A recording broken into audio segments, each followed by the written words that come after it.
এই পর্যায়ে আপনার স্ত্রীকে আমরা বলবো কান বন্ধ রাখতে, কারণ একটা প্রশ্ন করবো আপনাকে, কারণ আপনি এত ফিলিং, তারপরে চিঠি লেখা, এত কিছু বললেন, এই প্রশ্নটা আমি আপনাকে না করে থাকতেই পারছি না। দ্যাট ইজ, আপনি প্রথম প্রেমে পড়েছেন কত সনে এবং কোন বয়সে, সেটা একটু জানতে চাই। ইভেন আরো যদি বলেন কার প্রেমে, সে কত বছর বয়সে ছিল? কারো সংসার ভাঙার ইচ্ছা আমার নেই, তবে আমি প্রেম করেছি 9-10। একটা মেয়েকে ভালো লাগতো, আমাদের এই টাঙ্গাইলের মেয়ে। তার সাথে প্রেম করেছি, 1 ইয়ারের মতো প্রেম হয়েছে, প্রেম করেছি। তারপরে না প্রেমটা টিকে নেই। টিকে নেই কেন? ওটা বালক বয়স, না টিকে নেই কেন? ম্যাচুরিটি ছিল না। যে না হঠাৎ করে মেয়েটা বিয়ে দিয়ে দিয়েছে, মানে খুব আর্লি বিয়ে দিয়ে দিয়েছে। তাও আবার একজন থাক ভালো জায়গায় বিয়ে হয়ে গেছে, বিয়ে দিয়ে দিয়েছে। তারপর ওইটা না আর ভাবি নাই।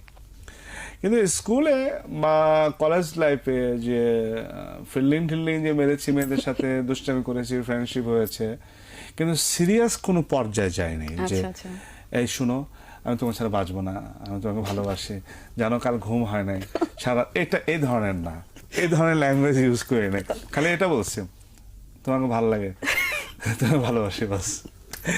এছাড়া বেশি কিছু বলতে পারিনি। ভাষাও কম জানতাম, লেখাও কম জানতাম। তো এর মধ্যে দুটা মিলিয়ে তোমাকে ভালো লাগে, তোমাকে ভালোবাসে, বাস এইটুকু। কমন।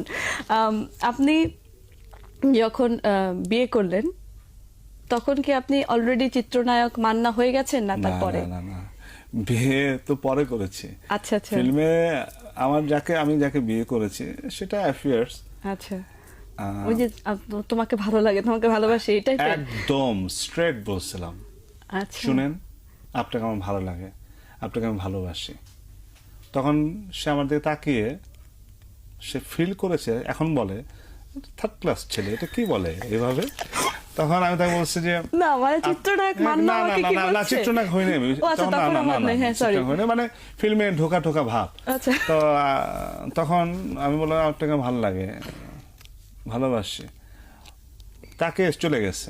আমি শুনেন আপনি কি করেন? বলে আমি এয়ারলাইন্স চাকরি করি। আমি বলছি এয়ারলাইন্স চাকরি করেন? আচ্ছা, এয়ারলাইন্স মানে আপনি এয়ার হোস্টেস? বলে যে হ্যাঁ আমি এয়ারলাইন্স চাকরি করি। বলুন কি বলবেন? আচ্ছা, আপনি সবসময় বিদেশে যান, আমার জন্য একটা জুতো আনবেন। প্রমিস, বিশ্বাস করেন। আমার ওয়াইফকে যখন বলছি যে একটা বলে যে এটা কি ধরনের কথা বললেন আপনি, তার কারণটা বলি। আমার ওয়াইফও ফিল্মে আসছিলেন,